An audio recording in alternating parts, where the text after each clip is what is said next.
Hey friends, welcome back to Kimmy's Kitchen and More. I hope you are having a great day. Happy Tea Tuesday. So today's tea that I'm having is vanilla almond black tea. And I got that in a set. If you watched my TJ Maxx haul, I'll try to remember to link it down below. I got that in a huge gift set where there was over 200 teas. I want to say it was like 250 teas. So it was excellent deal that I got at TJ Maxx. And I am using my Born to Shop mug. I love this mug. I've had it for quite a while. And it actually has a little spoon and it rests down in there. I just don't have it down in there. I have my little heart spoons. They're so pretty. My husband gifted me those for Christmas. And if you haven't seen that video, go check out that video. That's what I got for Christmas. That's what it's called. And I'll try to remember to link that down below as well. So, of course, this collaboration was started by Patty over at Life with Patty and Kathy over at Kathy's Favorite Things. And I'll link both their channels down below so you can go check out those wonderful ladies. As y'all can see behind me, I got my other cork board up. So it's starting to get filled up. I've put some things that I used to have hung behind me like I do here. And right there you can see my little paw print in memory of Max that Miss Brenda had gifted me. Her wonderful daughter-in-law Jody is an amazing glass artist, and she made that, and Miss Brenda bought that for me. Behind me I got my angel from Home Goods. I love that. I thought she looked pretty in here and I didn't want to put her away for Christmas. So I was like, I can't put her away. But I don't know what is going on with me today. I feel like maybe like right here, like in my right like lymph node, it's swollen. And I hope not. I hope it's just maybe the way I slept on it, hopefully. I really hope. But maybe I'll put some honey in this tea. Maybe I'll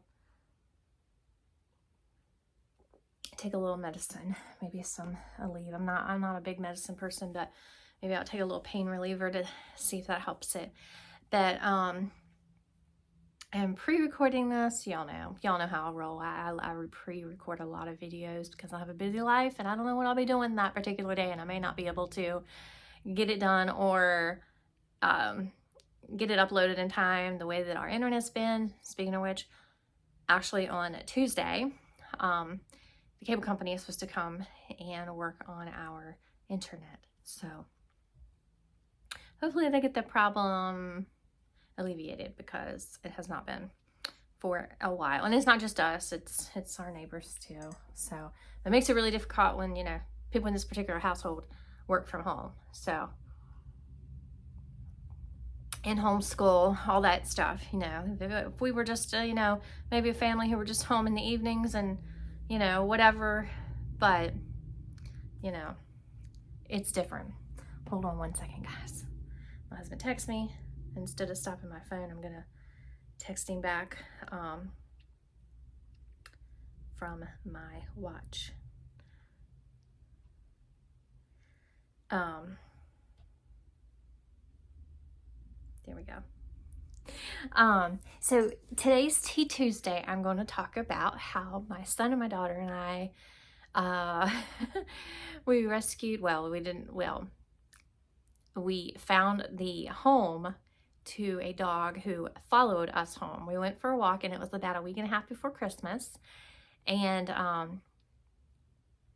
we went for a walk in our neighborhood, and we went down one street, and this beautiful lab started following us. Being the huge animal lovers that we are, especially my daughter and I, we got home, and he had followed us home. And it was starting to get dark, and it was very cold. That was like the coldest night that we've had so far. It was certainly the coldest night in 2022. And he followed us home, and my daughter brought out some water for him in a bowl. And of course, my husband's like, well, we're not getting any more dogs. You better run that dog off. You better figure out where that dog came from. Da da da da. He was not happy because he was like, we're not getting any more dogs. I'm like, we're not trying to get a dog. We're trying to get the dog safely back home to its house. It had a collar on. However, it also had a phone number. However, the number, we called and called and called, and they didn't answer. And it was the strangest thing, because it's like, why would you have a nice collar on a dog with a phone number and the dog's name? The dog's name was Amos. But the phone number's not correct. And so after a while, after my daughter called and I called and we called and called and called separate times, I started thinking maybe, I was kind of worried, thinking maybe the owner had passed away. I just didn't know what to think at this point. So we let the dog stay overnight, of course. And the next morning, my husband's like, you better figure out, you know, where that dog belongs, because we're not keeping it, yada, yada, yada. He was not happy. And so anyways, he tries to play the tough guy, but he's really not. He's a big teddy bear. Most of the time. Most of the time he really is. And then so I got up and I called around our local, the SPCA didn't open that day. That was a Monday. The SPCA did not open until like 3 that day. So I was like, oh my gosh. So I took him to our vet to see if he was chipped. And our vet checked him, and it was so sad because he was so scared going in there. I mean, oh my gosh, he was the biggest baby. And if y'all know anything about labs, they are like really amazing dogs, really smart dogs. He knew Sid and Paul, and he was just so sweet and gentle. So anyways, took him to our vet. Our vet checked him. He was not chipped. However, our vet's office, the receptionist, she looked at him and she said, his nails have been recently clipped. She said, somebody's looking for him. And I said, I know, we just don't know where, you know. So we're like, we're just going to keep calling the number. Well, of course, she put the number in her system, and they didn't have any. And the last time they had an Amos was like in like the late 90s, okay? So they had no Amos in their system at all.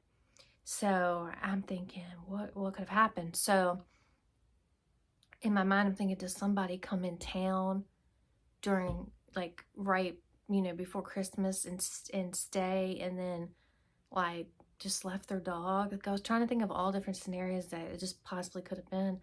So anyways, I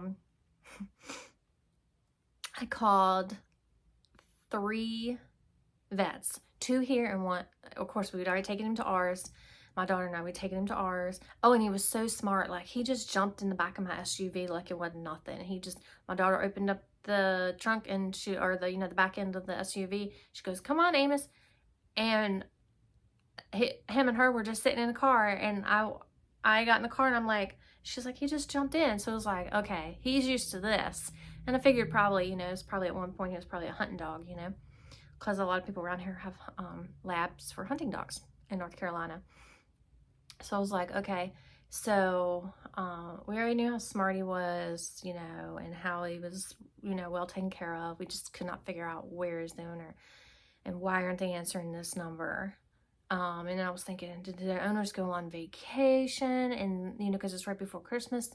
And then the dog sitter, maybe he's gotten away from them, and that's why these people aren't answering, because they're not even in the country or something. You know, I was thinking all these different scenarios.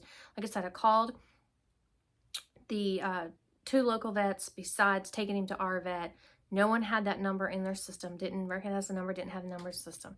Called another town over, they didn't have that number either. And I was like, what is going on? This is so bizarre. So I called our local pet store to figure out if they could figure out something. So, because I knew they were affiliated with our local SPCA. So she said, send them a message on Instagram and or Facebook, and send them a picture of the dog and explain the situation. So I did that, you know, and I thanked that girl because she was really, really helpful. Well, about 2 something, I got a phone call, and the lady was like, is this Kimberly? And I said, yes. because that's how it was for my message that I sent. And she said, oh, this is such and such from the local SPCA. I got a message about a lost dog. And I said, yes, we found a lost dog. We haven't had him overnight, yada, yada. I'm explaining everything to her. So she said, and what about street did you find him on? And so I told her in between the two streets we found him on. The one street where he was on and the off street that it was from. And she said, did it have a name on it? I said, yeah, Amos. And she said, we know the owner.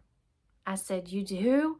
And she said, yeah, she's already called in this morning. They're looking for him. They're so worried. Let me give her a call, let her know. And can she, I'll get it so that, if you're okay with it, that y'all can meet here, because it's like a safe area. And I was like, of course. So she called me right back, and she said, the owner said that she's comfortable with coming to your house. Are you okay with her coming to your house? And I was like, yeah. And she goes, well, this is her phone number. You can give her a call. So I gave her a call. And she was a sweet lady, you could tell she was really sweet. And her son drove her over in his truck, and she came up to the door. And when she called, I told her, that Amos was in sitting by the fireplace. And she goes, oh my. She goes, I'm sure he's loving that, because I usually make him stay in his kennel in the kitchen. And she was just saying, how appreciative she was and everything. And when she came to the door, she was telling me that, it was so sad. She told me that her husband died a few years ago of cancer, and Amos was his dog. And his phone number is still on that collar. And that's why no one answered, because one of my first thoughts was correct. The owner had died. And she's never gotten the number changed. And whoever she local vets with, they have her number. So that's why they didn't recognize his number and had his number gone from the system, because he's been gone for about 4 years now. So it was just amazing. And she lived like 2 streets, not like 2 or 3 streets from me, not very far from me at all. Which when I put the number in, the GPS was putting it up like about a street about like 10 or 15 minutes from me. So I don't know. It was just really, really strange. But when she came to the door, she was so happy. And my son had Daisy in his hands, and my daughter had Ruby in her hands. And when she came to the door, she goes, I can tell y'all are animal lovers. I said, we definitely are. And, we took really good care of him. And she said, this is like a Christmas miracle. And I was like, oh. and I told my daughter, I started to cry, and I said she got her Christmas miracle, because I was like, I didn't get my Christmas miracle with Maxie, getting better and staying with us at least through Christmas, or, at least a couple more years. But I said, I'm really glad that she got her Christmas miracle and got her dog back safely, because, that to me, like, that dog is probably a part of her husband, because that was her husband's dog. And, now that her husband's gone, she still has the dog. So it was really sweet. And she said they were just so worried about him. And she said she was riding up and down the road last night, calling his name, and going up and down every street. And of course he was safe with us, but I just wanted to share that story with you guys about Amos. And I think I still have a picture of Amos, and I'll put it here at the end so you can see him. He was beautiful, really sweet. But hope you guys enjoyed this Tea Tuesday. Please go check out all the other hashtag Tea Tuesdays, and they're ladies and gentlemen that's in the collab. So go check them out, and of course go check out Patty and Kathy. And I hope that y'all have a wonderful, blessed day. Bye, y'all.